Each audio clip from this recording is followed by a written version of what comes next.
One of the strange things about being in Washington is the number of budget years we're trying to keep track of at the same time. So last week was like a tabletop exercise for federal officials on what a shutdown would look like, and I'm very, very glad that we were able to avoid that. It would have been fairly devastating, certainly for the workforce and the programs. We have been living with the 2010 budget. This is just a review. We are now working, as you know, and the CR has passed for the 2011 budget.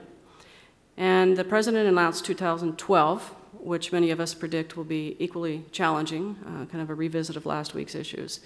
And in a couple of months, I must submit the 2013 request for the Administration on Aging. So when we're talking about budget and which year, you really do have to shift to figure out, is it what we're working on now, or what we're trying to announce, or what we're trying to plan?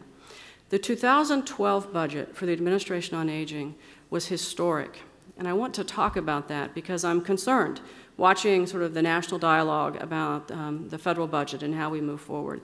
I'm concerned about how I can best support the President and support the recommendation he's made.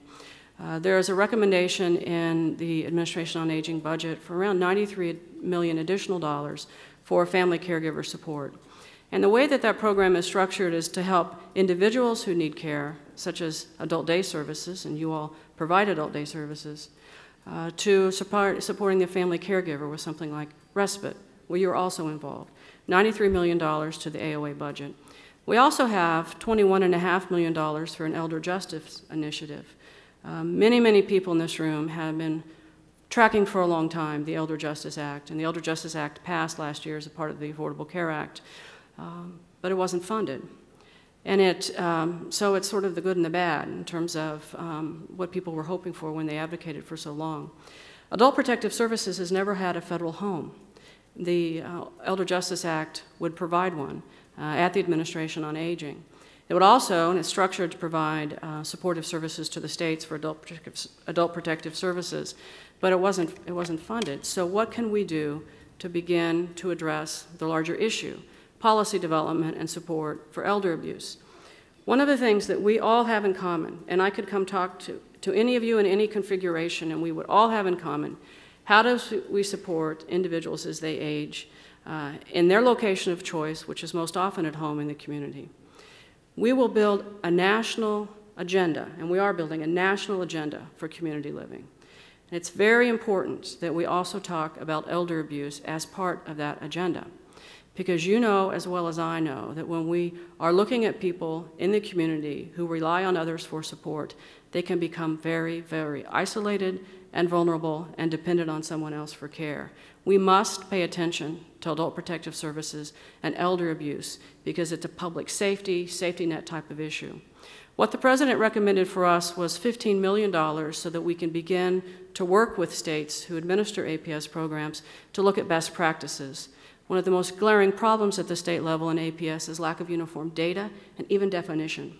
So we will, with the 2012 request from the President, if we can get that passed, be able to move forward on supporting adult protective services.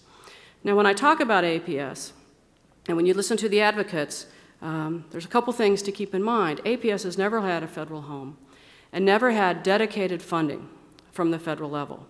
There are, however, federal dollars that flow to the states. And in your state, if you want to find out what's happening, how you can be helpful with APS, you should look at what your state is doing with the Social Services Block Grant. Because there are federal dollars to get into the system, but they're based on policy decisions at the state level, so they're not uniform and there's no kind of federal home or federal oversight. So if you're tracking any sort of federal support for APS, it's Social Services Block Grant. We will, through the 2012 budget, be transferring the senior health insurance programs from CMS to AOA. This is something that I spoke to the Secretary about last fall, as well as the head of CMS, the top leadership at CMS. 2/3 of the area agencies on aging service SHIPs. The area agency on aging are part of our network, and over half of the state units on aging also administer the SHIP program. SHIP is also administered at the state level at insurance departments, so I've had a lot of questions about what on the ground the impact would mean from transferring CMS to AOA. The governor, according to the law, gets to decide in the state who administers SHIP, and the governor has two choices. The governor can designate the insurance department the governor can designate the unit on aging.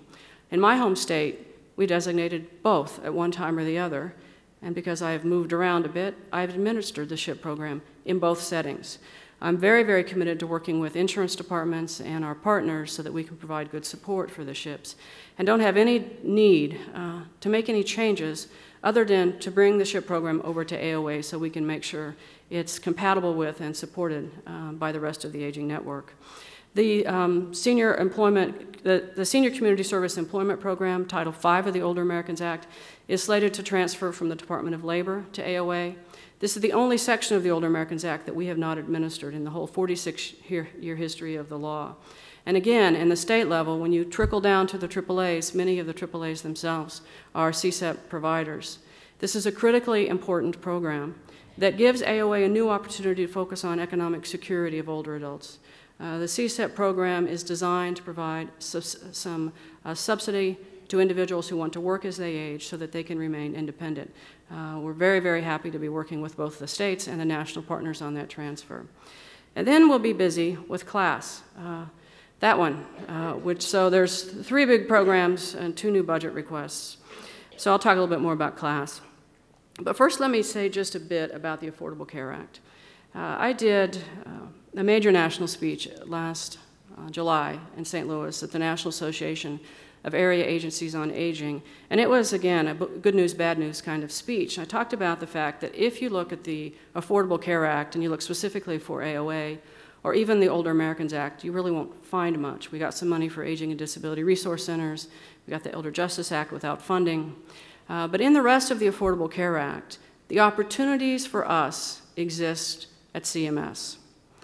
And that opportunity is the opportunity to work with their innovation center on care transitions.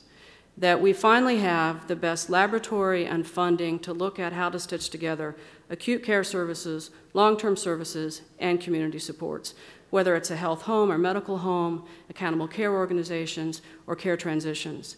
We have been engaged at AOA in a series of webinars with providers around the country from our network and hospital systems to just resounding success. We've had 4 webinars, 1,600 people on the most recent one, talking specifically about evidence-based care transition models where we can come to the table with what we know about the best of our network and help when someone needs to transition. And you all are very, very familiar with how frail it is, how fractured our care transition process is, and how vulnerable people are when they move setting, from the home to the nursing home to the hospital to the community. Any sort of setting is a fragile setting for an individual to transition from. And we want to be able to work with CMS to provide increasingly better or more expanded support from our community of social service providers to the larger network of health and long-term care providers. So we're very excited, and anything that we can do and we can follow up and work on how you all might play, because you also are providing the whole range of care, we would like to work with you and partner. Then there's CLASS, and I saved it for last because we're going to stay till 5 and just talk about CLASS. I first started working on the CLASS program a year ago when the secretary called me at home on a Saturday night, and those of you who've heard me speak about this call, I tell you, I've worked with Kathleen Sebelius for 16 years, and even after all that time when she calls me on a Saturday night at home, there's a little piece of it, it's like, oh dear, why is she calling me on Saturday night at home? What have I done? And nothing at that point. She called me to talk about my interest in being the administrator or supporting the CLASS program. And so I said yes, and we talked a bit about the needs of the program. And it took quite a lot of time to figure out kind of where the final home would be. And there were 2 logical choices, one at the Administration on Aging, or the other is an independent organization in the Office of the Secretary. And so this took us several months. My job in the meantime was to act as an advisor to the Secretary for CLASS, really kind of an interim or acting administrator until we could find a permanent home. And one of the most important things that I needed to do early was start looking for an actuary. And so we've hired a fabulous actuary, Bob Yee, who worked for many years in the long-term care insurance industry, to help us build this program.